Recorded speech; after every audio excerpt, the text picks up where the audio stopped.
미국은 말씀 버렸어요. 성경 안 믿어요. 교회에서 진리가 선포되는 경우가 적어지고 있어요. 동성애자들이 목사가 되어서 설교를 하고 있어요. 성경은 자유주의 신학에 물들어가지고 성경을 안 믿는 목사들이 얼마나 많은지 몰라요. 그러니 무슨 설교를 하고 있겠습니까? 우리나라도 물들어가고 있어요. 몰라서 그러는 거예요. 천국과 지옥을 들어보지 못했다는 사람이 수두룩해요. 성경은 그 이야기로 가득 차 있는데 도대체 나는 무슨 설교를 하는지, 나를 교만하다고 여겨도 좋은데 내가 답답해서 하는 소리야. 나 돌받을 각오하고 이야기하는 소리인데 도대체 천국과 지옥도 설교 안 하면서 무슨 설교를 한다는 거예요. 성도들은 두 눈 뜨고 아무런 잘못도 없이 지옥 가는 거야. 지옥에 가서 슬피 울며 일을 가는 거야. 일을 가라. 왜? 내가 종을 잘못 만나가지고, 내가 교회를 잘못 만나가지고 내가 여기까지 왔다. 내가 잘못한 게 뭐냐? 일주일 7일 중에 6일을 내가 교회를 다닌 사람이다. 내가 새벽 기도를 하루도 안 빠진 사람이다. 그래요 안 그래요? 내가 11조, 나는 굶어가면서도 11조 했던 사람이다.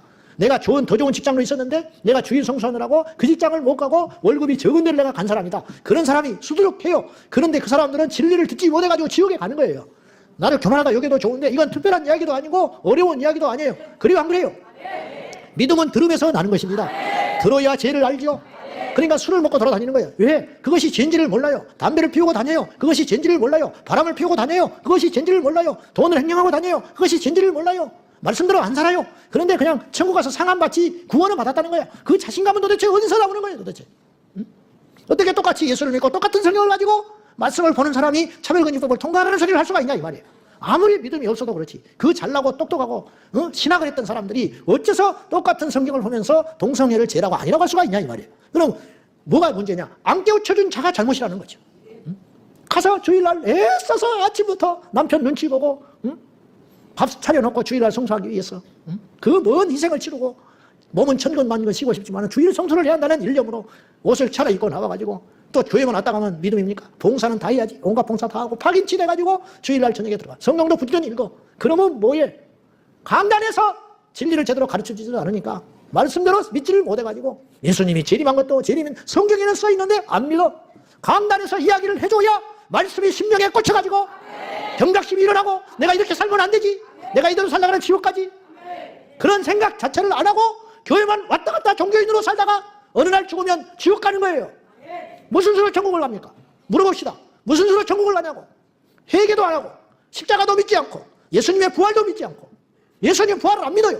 왜냐? 설교자가 안 믿으니까. 성경에 있는 말씀을 안 믿어. 오병이어를 안 믿어. 예수님 무리를 걸어다니고 믿으세요 안 믿으세요? 연하가 고기 뱃속에 사흘을 갇혀 있었어요. 믿어요 안 믿어요? 여러분은 믿지만 안 믿는 사람이 수두룩하다니까. 안 믿는 목사, 안 믿는 장로, 안 믿는 권사, 안 믿는 성도들이 수두룩해요. 수두룩해. 미션스쿨이라고 하는 곳. 미션스쿨 얼마나 황금어장해. 미션스쿨 대학, 고등학교, 교목들이 안 믿어요. 안 믿으니까 확실하게 복음을 전해주지 못하는 거야. 무슨 죄가 있냐고. 미션스쿨 3년을, 대학 4년을 매주 억지로든지 채플 예배를 드렸는데 어떻게 예수를 안 믿고 나오냐. 응? 누가 책임져야 할 거 아니야. 아무리 누가 책임을 진들 지옥에 떨어진 그 영혼을 누가 책임져 주냐고. 자기만 손해지. 가져 지옥불에 떨어져가지고 슬피 울며 왜 일을 간다고 했냐. 억울해서 일을 간다. 일을 간다. 주님이 그랬잖아. 우리 중에는 일을 가는 사람이 있어서는 안 돼요. 이 땅에서 슬퍼하고 이 땅에서 질병 가운데 고통을 받는다 할지라도 지옥은 가지 않고 정생은 천국은 가야 되지 않겠냐. 차별금지법을 막는 거는 중간 과정이라니까요. 착각하지 마셔. 내가 뭐 동성애하고 원수 줬어요? 내가 뭐 대단한 뭐 그런 신념이 있어서 하는 것도 아니야. 교회를 지켜야 영혼을 구원할 거 아니야. 진리를 제대로 말을 해야 한 사람이라도 구원받아야 되는데 진리를 못 전하게 한다잖아요. 하나님 아버지라는 말도 못 쓰게 한다는데 남자 여자라는 말도 못 쓰게 한다는데 형제 자매라는 말도 엄마 아빠라는 말도 못 쓰게 한다는데 말 다 있지. 그러면 이 세상이 어떻게 되겠냐고. 이렇게 말을 하면 가짜뉴스라고 그래.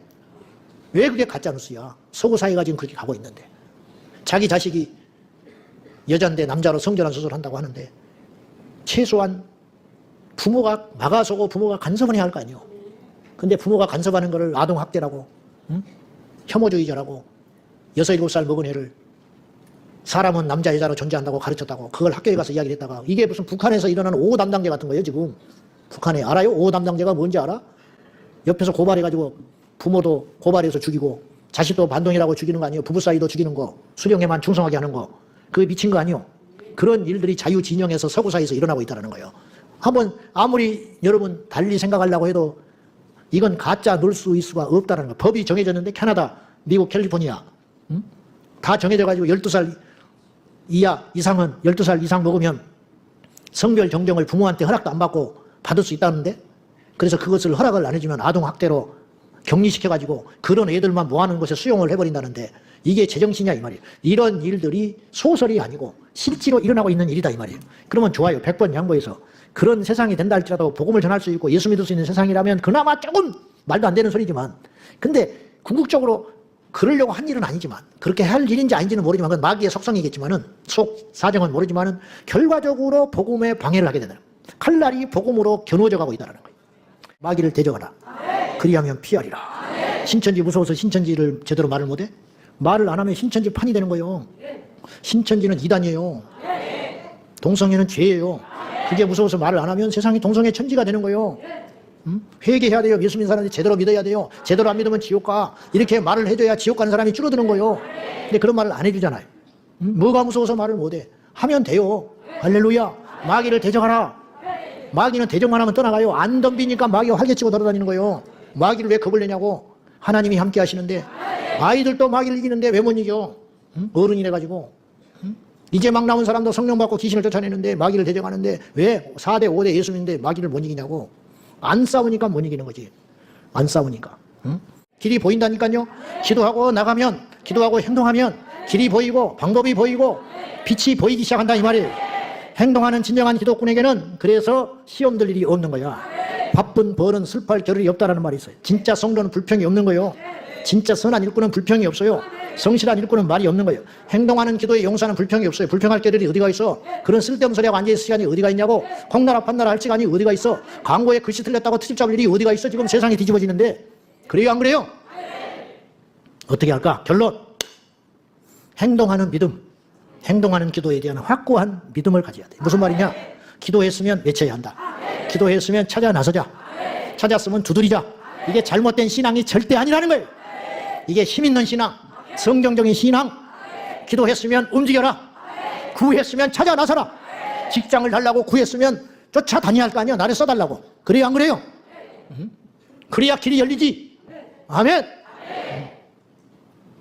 영혼을 살려달라고 기도를 했으면 전도를 해봐야 할 거 아니야. 돌아가신 김선영 목사님, 가족이 안 믿으니까, 예수를 안 믿으니까 기도원에 올라가 금식을 해. 3일 금식하다가 내려와.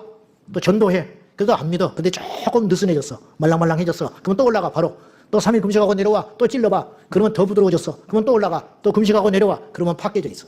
이렇게 해서 예수 믿게 만들었다는 거예요. 말은 쉽지 그렇게 하기가 쉬운 게 아니에요.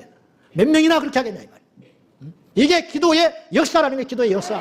걱정만 하고 앉아있지 아니하고 가족의 구원을 위해서 여러 번 기도했으면 전도를 하라 이 말이에요. 담대하게 교회 와라 말이에요. 네, 안 올라가면 10,000원 줄게. 와봐. 10,000원 줄게. 데리고 와라. 네? 그럼 그날 영생을 얻을 수도 있는 거라 이거예요. 네. 그런 식으로 기도를 했으면, 자식의 영혼을 위해서, 네? 가족의 구원을 위해서 기도를 했으면 이제는 행동하는 기도로 나서봐라 이 말이에요. 그럴 때 어떤 일이 벌어져요? 열매와 응답의 역사가 있게 된다는 거죠. 네? 그것이죠. 왜 엘리야가 갈멜산에 갔느냐? 갈멜산에 여호와의 제단이 있었잖아요. 근데 여호와의 제단이 어떻게 돼 있었어요? 무너져 있었잖아요. 그것을 수축하잖아. 10월 27일 서울 한복판에 왜 가는가? 음란, 폐역, 무질서, 악해, 정치의 영, 어둠의 영, 심지어는 마약의 영까지 그 한 복판에 서울시 심장에 우리가 모여가지고 하나님 앞에 행동하는 기도, 부르짖는 기도. 왜 거기 가서 기도를 하냐는 거야. 성전에서 하지. 그래, 그럴 수도 있어. 내가 어지간하지면 나도 안 나가요. 그러나 지금 시국인 만큼 그 현장에 가서 기도하며, 가서 부르짖어 기도하며, 사람 구경하러 가지 말고 하나님 앞에 그 현장에 가서 손을 들고 부르짖어 기도하며 주님께서 뭔가를 이루실 걸로. 답답하니까, 우리 힘으로 안 되니까, 아무것도 할 수 있는 일이 없으니까 이렇게라도 해보자. 이렇게 하면 하나님께서 힘없고 답답한 우리의 기도를 들어주셔서 뭔가 일해 주시겠지. 그런 믿음을 가지고 그날 가보는 거라는 거예요. 무너진 제단을 수축하고 고랑을 파놓고 이스라엘의 하나님, 이곳에 불을 내려 주셔서 이 나라 이 민족이 달라지게 해 주십시오. 무슨 수로 자신의 힘으로 바알과 아세라 그 제사장들 850명을 목을 벨 수가 있냐고. 하나님이 역사하니까 그런 일이 일어났듯이 이 땅 대한민국에도 그런 일이 일어나도록 우리가 부르짖어 기도해보자는 것입니다. 네? 바보는 결심만 하는 거예요. 교회에서 말 많은 사람은 믿음 없는 사람이야. 나라 걱정 하는 사람 치고 술 먹고 막걸리 마시고 자기 일도 안 하면서 어디 가서 난일도 안 하면서 동네에서 막걸리 부어놓고 맨날 외상 달아놓고 응? 싸우고 그러면서 아는 것은 많아가지고 우리나라가 큰일 났다고. 그런 사람이 이 나라를 지키는 게 아니야. 응? 용광로 앞에서 땀을 흘리고 자기 목숨을 걸고 외국에 나가서 제 전방에 처자식을 남겨두고 살아보겠다고 몸부림치는 멸시천대를 받으면서도 그랬던 산업의 여건들이 이 나라의 진정한 영웅인 것이에요. 우리나라 가난하니까 독일에 파병 가가지고 독일의 간호사, 광부 대통령이 갔을 때 울었다잖아. 친정아버지 만난 것처럼. 그들 덕분으로 우리나라가 살고 있는 거예요. 무슨 땀도 흘리도 않은 것들이 어디서 뭘 안다고 썩어 빠진 정신을 가지고 기성세대를 부정하고 해일조선 같은 소리 하고 있네. 땀 한 방울 흘리도 않은 것들이 지 학비 하나 낼지도 모르는 것들이 어디 가서 부모가 피땀 흘려가지고 캥거루족이 돼가지고 30살이 다 돼가지고 용돈이나 받아 쓰는 것들이 그런 놈들은 우리 교회에 다니면 안 돼. 행동을 바꿔야 돼. 물론 어쩔 수 없이 그럴 수도 있지만은 그렇게 살면 안 된다는 거야. 그러면서 무슨 대한민국이 어쩐다 저쩐다 정치가 썩었다. 네가 썩은 거야. 정치가 썩은 게 아니라. 그래 가지고는 세상을 못 바꾸는데 예수 믿는 우리조차도 그러한 것에 미혹돼 가지고 이건 믿음도 아닌데 화상을 붙잡고 자기가 뭐 대단한 믿음에 있는 것처럼 기도하기를 해, 행동하기를 해, 말씀대로 살기를 해. 그러면서 그 자신감은 어디서 나오는지 자기는 천국 따는 단상처럼 함부로 행동하고 다니고 그런 어리석은 인생들이 이 땅에 너무 많다는 거죠. 우리는 그렇게 인생을 시시하게 살지 말자는 거예요. 행동하는 기독군이 되어서 아멘. 행동하는 기독군이 되어서 구하여 찾고 두드리는 우리 모두가 되기를 예수님의 이름으로 축원합니다. 숨지 마세요.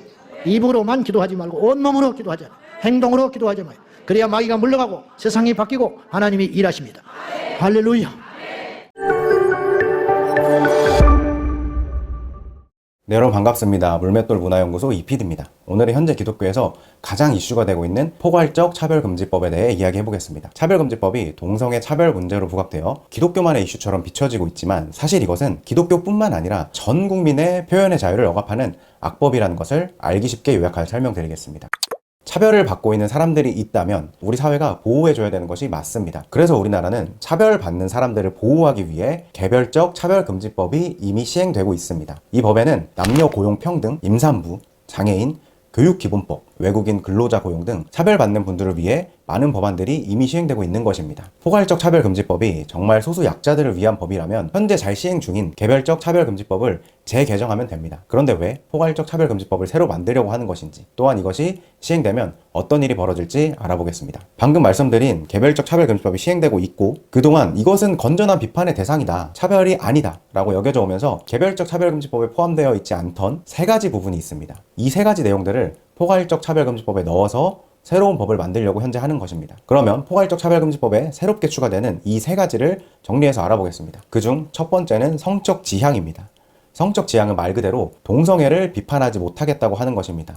이 부분에 대해서는 제가 후반부에서 조금 더 자세히 다루도록 하겠습니다. 그래서 현재 이 동성애 부분에 포커스가 맞춰져 있고 이것이 가장 중요한 이슈는 맞습니다. 그렇다고 해서 이게 전부가 아닙니다. 포괄적 차별금지법에 새로 들어가려는 두 번째는 사상입니다. 예를 들어 종북 사상을 가진 사람에 대해서 비판을 못하게 되는 것입니다.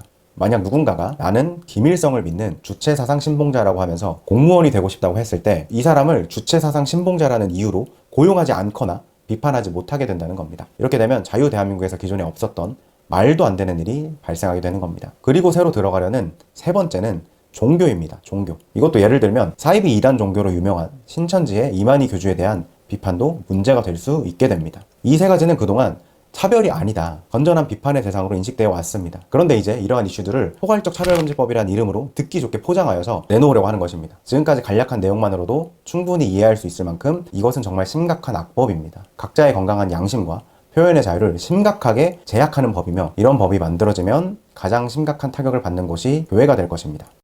그리고 아까 첫 번째로 말씀드린 동성애 관련 이야기를 좀 더 하자면 우리나라는 이미 동성애가 불법이 아닙니다. 동성애를 한다고 아무런 처벌을 받지 않고 있으며 이미 사회적 분위기가 동성애에 대해 그런가 보다라고 생각하는 사회 분위기입니다. 이미 불법이 아닌 동성애를 합법화하려는 시도랑 이미 실제 차별을 받고 있지 않은데 이걸 부각시켜서 시행하려는 것은 반대 세력을 축소하려는 시도로밖에 보이지 않습니다. 또한 포괄적 차별금지법은 교회에서 동성애를 반대하는 설교를 해도 처벌하지 않는다, 이런 주장들도 있더라고요. 근데 이 점도 바로잡을 필요가 있습니다. 종교시설에서 동성애를 비판하는 설교는 제재 대상이 아닐 수 있지만 이게 유튜브나 방송이나 다른 미디어로 나가게 되면은 제재를 받을 수 있는 겁니다. 즉 결과적으로는 교회 설교 자체가 제한될 수 있는 상황인 겁니다. 그리고 지금이 아닌 이전에 국가인권위원회 위원장이 동성애 관련 비판에 대해서 우리는 처벌하지 않겠다라고 발언한 적이 있었지만 이건 완전 말장난입니다. 여기서 말하는 처벌은 형사처벌이고 손해배상과 같은 징벌은 가능합니다. 그리고 또한 징벌을 받는 금액도 상당합니다. 만약 성소수자가 동성애를 비판하는 강연을 듣고 불쾌감을 느꼈다고 하고 국가인권위원회에 진정을 제기하면 강연자는 시정 권고를 받게 되고 시정 명령을 이행하지 않을 경우 3천만 원 이하의 이행 강제금이 부과될 수 있습니다. 그리고 더 무서운 사실은 이 이행 강제금은 중복해서 부과할 수 있도록 되어 있습니다. 쉽게 생각해보면 3천만 원 이하의 이행 강제금을 계속 지속적으로 부과받으면 해당 단체는 곧바로 어려워질 수밖에 없는 것입니다. 여러분 좀 쉽게 이해가 되셨을까요? 그럼 여기까지 정말 막아야 할 악법인 포괄적 차별금지법에 대해 말씀드렸습니다. 이 영상이 도움되셨기를 바라며 주변 분들에게 공유하시고 자유 대한민국을 위해 힘써주시길 부탁드립니다.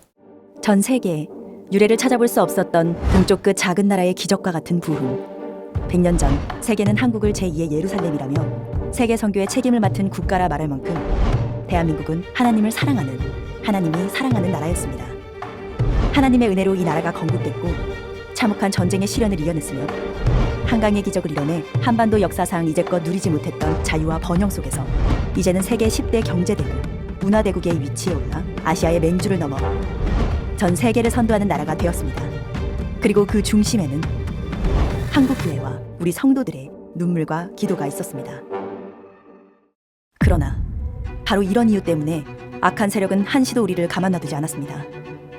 가정과 교회, 더 나아가 우리 사회를 무너뜨리고 우리의 자유를 빼앗는 차별금지법 제정 시도부터 청년 세대의 남녀 갈등과 극단적인 비혼주의, 빠르게 퍼져가는 마약 중독에 이르기까지 지금 이 나라와 교회, 우리 다음 세대는 절체절명의 위기 앞에 놓여 있습니다. 7월 18일 한국 대법원은 동성 커플을 사실상의 부부와 동일한 지위에서 건강보험 혜택을 받게 하는 결정을 내렸습니다. 이것은 사실상 동성혼 인정을 알리는 신호탄으로 우리가 지금 이 흐름을 끊어내지 못하면 해외 사례를 비추어 볼 때 우리나라도 약 2년 안에 차별금지법을 비롯한 온갖 악법이 제정됩니다. 여성들은 본인을 여자라 주장하는 남자와 목욕탕을 같이 사용해야 하고 4살짜리 아이에게 동성애를 가르쳐야 하며 회사에서 기도하면 해고당합니다. 동성결혼을 반대하면 예배 설교 도중 목사가 파면을 당하고 하나님 아버지라 부르지 못하며 예수님만이 구원이라고 하면 혐오와 차별범죄가 됩니다. 우리가 일어나 함께 막지 않으면 내 가정과 교회, 더 나아가 우리나라에 닥칠 미래입니다. 더 이상 물러설 곳이 없습니다. 함께 모여 맞서야 합니다. 악을 선으로 이겨야 합니다. 간절한 마음으로 예배하며 기도합시다. 10월 27일 오후 2시 서울 광화문 일대로 모두 나와주십시오. 성경과 교회를 사랑하는 모든 분들이 나와 하나님께 부르짖읍시다. 우리가 함께 모여 나라를 새롭게 합시다. 거룩한 복음의 역전이 시작될 것입니다.